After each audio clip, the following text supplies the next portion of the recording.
the local base and the Tri-County area was substantive for purposes of Latino vote and substantive for overall Florida demographic and votes. So the question is, let's say 2 years we're going to coming up. So what could we do as young Republicans in the Tri-County area, because that's where a lot of the votes from the whole state go? How can we really take those lessons learned and apply it going forward? Because we have a very big election in 2 years and an even bigger one in 4. Absolutely, great question. I think that the short answer is support my young Republicans. Right. Support the high school young Republicans. Support the college. Give us those groups. Tell your friends, write a check, $25, $50. Open up your house. Offer, jump on Facebook for a little bit and tweet about it or whatever. I'm starting to get old. I can already feel it. But seriously, I mean, that's what we need to do. And I think having, again, substantive dialogue that really addresses a lot of these issues that are important to people, especially in Miami, a place that's so diverse and vibrant that we have, things like free trade, immigration, education, the economy, and all these things resonate. You got, close to the 2 biggest ports in the United States, 15 minutes away from here. I mean, you can't help but think that that's not what people want to talk about. So again, I mean, hopefully we kind of start swinging towards this big tent party, this big idea party, and I think that will be helpful moving forward. But again, supporting the youth. I think that's what it's all about. So let's go over here, Mimi. Hi, thanks for coming and speaking. My name is Mimi Planis. I'm co-director for Lock Cabin Republicans. For some who don't know, we're the gay Republicans. And so we work behind enemy lines all the time. Okay? That's great. We're not taken too kindly in that community, but we fight all the time through open minds and understand that you got to be more than just a one-issue voter. Sure. Okay? So we have our message, and we're trying to, go out there and change minds and change hearts. My question is, we're talking about the Big Tent and being more inclusive with Hispanics and young Republicans. What about the LGBT community? I think it's I would maybe the way to approach that would be starting with the base. I think there's certain times where members of our party, I'm not suggesting in Florida but other places, and this relates to the immigration issue I think as well, kind of have this kind of angry or negative tone, rather than saying, all right, let's talk about this and let's see what's kind of a fair policy, for people of, for same-sex marriage. Let's talk about maybe the tax implications and not, talk about other issues. Or let's talk about, the divorce rate that's 51% plus in the United States. Let's start focusing on those issues and, the core family, rather than having this, negative kind of insular type of mentality. So again, same thing with immigration. I think changing that tone and that rhetoric with the base, and then also that kind of the press picks it up, and that's something that's I think is transcended across party lines. I think that's the way forward. And then, as you kind of set the emotions and tides settle down on those type of issues, then you get to start talking about things like the economy. What if you have these gateway issues that turn off people right away? Just because, like, hey, you know what? You're gay, I don't want you in my party. Right there, you're not going to be able to pitch someone on, a simplified tax code or, economic policy. I mean, it's just not going to happen. We saw the same thing with immigration. It happened all the time. People would say, oh, I don't want Mexicans coming into my state, and that's, that's the secret sauce of America. People come in that want to work hard and play by the rules. And so that's something that, it's a gateway issue. You hear Senator Rubio talk about it all the time as relates to immigration as it's coming up. Those type of gateway issues, like, gay rights, I think that's something we got to talk about and have a discussion about it, not just say, no, we're against it. I think that's the problem, and one reason why we lost. And I think it's because, correct me if I'm wrong, a lot of times we come across as we're preaching. And we need to keep that out of the table. We're not, it doesn't make a difference to me. I see the person for who they are. We have to stop that whole mentality that we're preaching and this is wrong and this is right. It needs to stop because there are a lot of people that are, middle ground that'll go Republican and they won't because they turn it off. When you got some, I hate to say it, some white guy saying that women's bodies shut down if you get raped. Why is that man saying such a crazy thing? And people find them all the time. Well, I had someone tell me they'll never vote for a woman president, and he was a Republican, and he was a very high executive, and I was shocked because we have a chemical imbalance.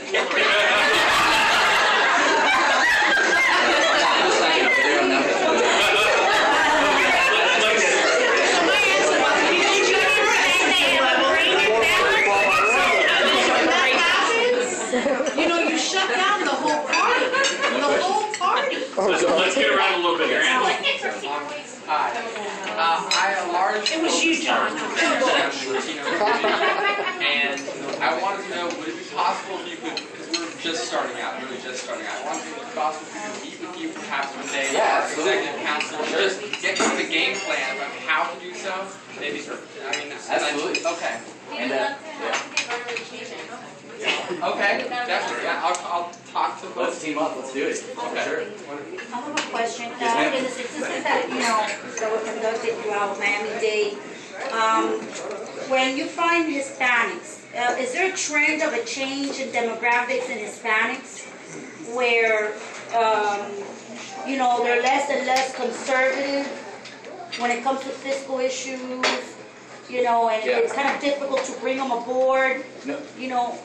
Did you find like a difference in the trend? No question. And a lot of the postmortem in this last election is still coming out, but kind of one of the alarming, numbers that we're starting to see is second, third generation Cubans here.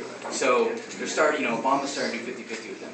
Now that, March, depending on you ask, 48, 52, 45, 55, doesn't matter. Trend lines are going 50-50 or the other direction. But did you guys find it's because of issues of dealing with Cuba per se, or issues where they're more liberal? Yeah, I think it's... Because I know there's like a fight between the older generation Cubans and the younger generation Cubans, where the whole Cuban issue, Yeah, no question. Again, I think I it's mean, more of a messaging. What did you I find? think it's, but to answer your question, yes. Because it surprised me. Second, third generation, It's a different it did feeling. surprise Right, us too much. it's- I mean, again, it's going into communities, it's going out, reaching out to people, getting those one-on-ones and having honest conversations, especially with young people. Young people have not been reached out to like they should. And the Obama campaign did a fantastic job of taking different distribution channels, whether that be social media, what have you, and just capitalizing their 30-second image, and 30-second message. And that's, they did a better job. So we need to send a message that resonates with them, because the problem is that I do find that they're more liberal when it comes to fiscal issues nowadays than Hispanics. So it's kind of hard. Well, From the older generation of Hispanics, it's a very big difference, especially the new arrivals. So anyone So that how do we need a message that? Yeah, no, I think it's having a diverse platform, having young, dynamic candidates. This is what the response I always get, which is, I shouldn't say always, but for anyone usually like 35 and under, and I say, oh, so what are your political views? Someone that's not kind of like a political junkie, like all of us here who just love to, especially this guy, is I'm socially liberal and fiscally conservative. That's kind of the and so those people are NPAs or non-party affiliated. They just they're so turned off by both sides. They're independents, and that's what we got to win. I find a lot of people liberal. Let's go around. So that's why I'm asking what's their trend. We got Frank over here. All right, so, President, all right. All right, I want to talk about a future election. Now, I know polling 20 months out is as valuable as sand in the desert, but every single polling number that I've seen for the GOP in 2014, whether it's against Charlie or against Alex Sink, or even Deb Wasserman-Schultz, unnamed Democrat here, Rick Scott is polling 10 points below. Yeah. Is this an issue where people are just not liking him? Is this a question of, hey, it's after the election, we re-elected the Democrats, so it's just too early in the polling, or is there something functionally wrong where we either have to change the candidate or change the message? Yeah, I mean, I think it's that's a good question. I think it's to be determined if that's a fair answer. I mean, I think Governor Scott is still getting things tied up, and yeah, he's got to come down to our community. He's got to earn our support and earn our vote, particularly independents, young Cubans. I mean, he's got to get out there and work for it. It always, in my experience, just with seeing different polls, it always, the guy who's in there always has lower. I would probably say a 10, 20-point margin until that other nominee is identified. And then once we know whether it's Chris, which it's unfortunately going to be, that's when I think Scott will start, bumping up a little bit and he starts getting on the rhetoric. I think if I was Governor Scott, I would probably want to run against Charlie. We'll do one more. I would. We've just done a bunch of other stuff. This guy's been really he's better dressed than I am. So. Quick two-part question. One, the social media and everything. Why are we so far behind than our counterparts, because I'm completely convinced they won in 08 because of that. And my second question is, why are we so out of touch with, it's not cool to be a young Republican, but it's cool to be a young liberal. Yeah. Like, what are your thoughts on that? Yeah, I mean, just to, maybe I'll answer the second one first, is that, if there's one takeaway in kind of focusing on the youth and kind of next generation folks, we got to make it cool again. We got to have those conversations. And, you take guys like Steve Jobs or, just powerful entrepreneurs that are extremely successful in Silicon Valley. Those guys all had big ideas. Big ideas is a Republican feature. That's something that should be part of our messaging. Entrepreneurism is exactly where the heart of, at least to me, Republicanism. I think it's a huge thing. I mean, independent responsibility, taking a big idea and running with it. I don't think the government gives you an idea and tells you, hey, have a successful business. It doesn't work like that. So I think with that kind of messaging, you can make it cool again.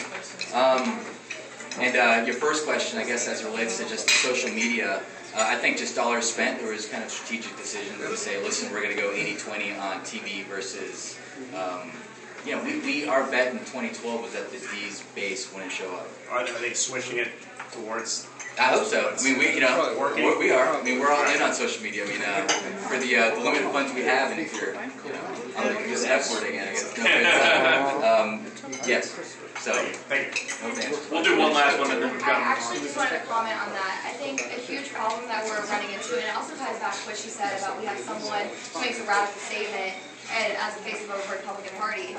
The media is a huge problem where we have MSNBC, CNN, but also not just that, we have comedians that also, in our whole, I think a huge problem with the young vote is that we're so into TV, Facebook, everything, and we're into, oh, he's funny, he views, I watch Stephen Colbert, I watch on My son loves him. they're hysterical. But I also know politics, and I'm a political junkie. They don't know that, and that's where they're getting their views. I think we need to find a huge basis is we need to find someone who is just as funny, just as has the charismatic attitude to stand for us, and reach out. Yeah. No, I agree with that. I'm very optimistic in terms of kind of just the outlook, in terms of young leaders in the party or young dynamic leaders that are, the Bobby Jindals, especially Marco Rubio, Brian Sandoval, Susana Martinez, these types of folks that are just, they've got great ideas and they're very marketable, if you will. And so I think that marketability is going to be something that will be helpful, certainly, in previous candidates. So. Yes, ma'am. And so let's introduce Kirsten Koppel. Just a quick, talking point on SunPAC and moving forward. Hi, everyone. I'm Kirsten Koppel. I'm the Executive Director of SunPAC. Since the election, we've been revamping. We've been taking in all of this information. We've got over our remote